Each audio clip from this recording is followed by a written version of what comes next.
Welcome back to our YouTube channel. I am dietitian Ayesha Razak और आज मैं बात करने वाली हूँ एक बहुत ही इम्पोर्टेंट टॉपिक पर। क्या डायबिटीज़ के पेशेंट माश की दाल खा सकते हैं?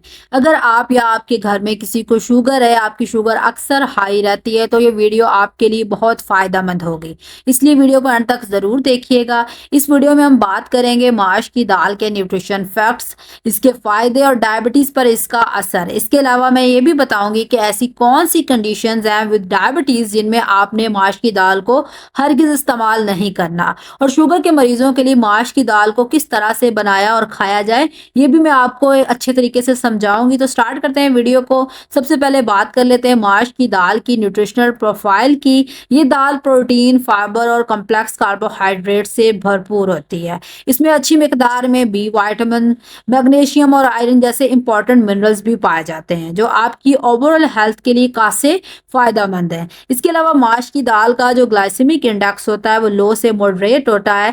ग्लाइसेमिक इंडेक्स मीन्स के इसकी जो एबिलिटी है शुगर लेवल को राइज करने की, वो लो से मॉडरेट होती है, जो कि डायबिटिक पेशेंट्स के लिए एक अच्छा साइन है, क्योंकि ये ब्लड शुगर लेवल्स को तेजी से नहीं बढ़ाता। अब बात कर लेते हैं माश की दाल और ब्लड शुगर के आपस में लिंक की। तो डायबिटीज के पेशेंट्स के लिए सबसे जरूरी ये है कि वो कोई भी खाना ले रहे हैं तो उसका उनके ब्लड शुगर लेवल्स पर कितना असर हो रहा है, क्या इफेक्ट आ रहा है। तो माश की दाल फाइबर रिच होने की वजह से ग्लूकोज को स्लोली स्लोली रिलीज करती है, जिसकी वजह से शुगर स्पाइक्स क्रिएट नहीं होती, आपका जो शुगर लेवल है वो कंट्रोल में रहते हैं। लेकिन अगर इसी माश की दाल को वाइट राइस या हाई ग्लाइसेमिक इंडेक्स वाले फूड के साथ मिलाकर खा लिया जाए तो ये ब्लड शुगर लेवल्स को बढ़ा सकती है। इस वजह से इसको जब भी कंज्यूम करना है तो एक अच्छे बेटर कॉम्बिनेशन में इसको इस्तेमाल करना है। अब माश की दाल के क्या फायदे हैं डायबिटीज के पेशेंट्स के लिए? तो फर्स्ट ऑफ ऑल माश की दाल डायबिटीज के मरीजों के लिए एक बेहतरीन चॉइस हो सकती है अगर इसे मॉडरेशन और सही कॉम्बिनेशन के साथ खाया जाए। ये दाल कम्प्लेक्स कार्बोहाइड्रेट और फाइबर का अच्छा सोर्स है, जो ब्लड शुगर लेवल्स को तेजी से ऊपर नहीं जाने देता। इसके अलावा इसमें मौजूद फाइबर डाइजेशन को स्लो करता है, जिससे ग्लूकोज स्लो स्लो रिलीज होता है और ब्लड शुगर जो है वो स्टेबल रहती हैं। इसके अलावा अगर मजीद बात करूं तो माश की दाल एक अच्छा वेजिटेरियन प्रोटीन सोर्स है, जो मसल हेल्थ, ओवरऑल स्ट्रेंथ को सपोर्ट करता है। इसमें मौजूद मैग्नीशियम और पोटाशियम आपके ब्लड प्रेशर को रेगुलेट करने में मदद करते हैं, आपके कोलेस्ट्रॉल लेवल को अंडर कंट्रोल रखते हैं, जिसकी वजह से ये दिल की सेहत को भी बेहतर बनाने में मददगार साबित होती है। अब वेट मैनेजमेंट की अगर बात की जाए तो माश की दाल उसमें भी इस्तेमाल की जा सकती है, और खास तौर पर डायबिटीज के पेशेंट्स में भी वेट मैनेजमेंट एक इंपॉर्टेंट फैक्टर होता है। समटाइम्स उनमें वेट गेन हो जाता है और समटाइम्स लूज हो जाता है, तो वेट मैनेजमेंट के लिए भी एक अच्छा चीज़ है। ये दाल हल्की और फुलिंग होती है, आपको एक लंबे टाइम के लिए फीलिंग ऑफ फुलनेस देती है, जिसकी वजह से आप ओवर ईटिंग और अननेसेसरी क्रेविंग से भी बच जाते हैं।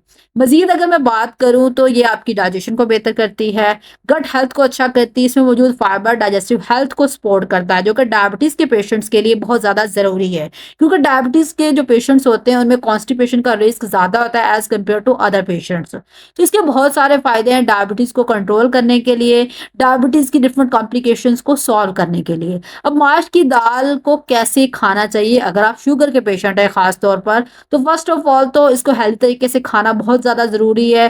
ट्राई करें कि उसको बॉयल्ड या लाइटली सौते माश की दाल बेस्ट है एज कम्पेयर टू के फ्राइड वाली को आपको अवॉइड करनी चाहिए। इसके अलावा व्हाइट राइस की बजाय इसको ब्राउन राइस या रोटी के साथ कंज्यूम करें।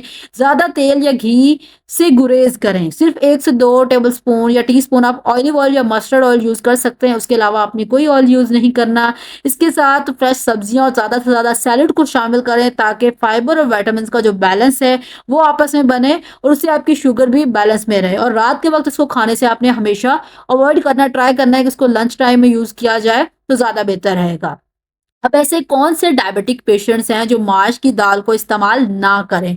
उनके लिए कॉम्प्लिकेटेड हो सकता है। तो हर डायबिटिक पेशेंट का मेटाबॉलिज्म और शुगर कंट्रोल अलग होता है। अगर आप इंसुलिन या मेडिकेशन ले रहे हैं तो बेहतरीन तरीका यही है कि अपने डॉक्टर से मशवरा ज़रूर कर लें, ताकि वो आपको आपके मुताबिक कस्टमाइज डाइट प्लान बना कर दे दे। इसके अलावा अगर आप टाइप 1 डायबिटिक हैं, मीन्स के आप इंसुलिन डिपेंडेंट डायबिटीज़ का शिकार हैं, जिनका शुगर कंट्रोल जो है थोड़ी मुश्किल से होती है, तो उनको पोर्शन साइज और मील बैलेंस का ख्याल रखना बहुत ज़्यादा ज़रूरी होता है। इसके अलावा अगर आपको डायबिटीज़ के साथ कोई किडनी इशू भी है, आपके कोई भी किडनी रिलेटेड मसला है आपको,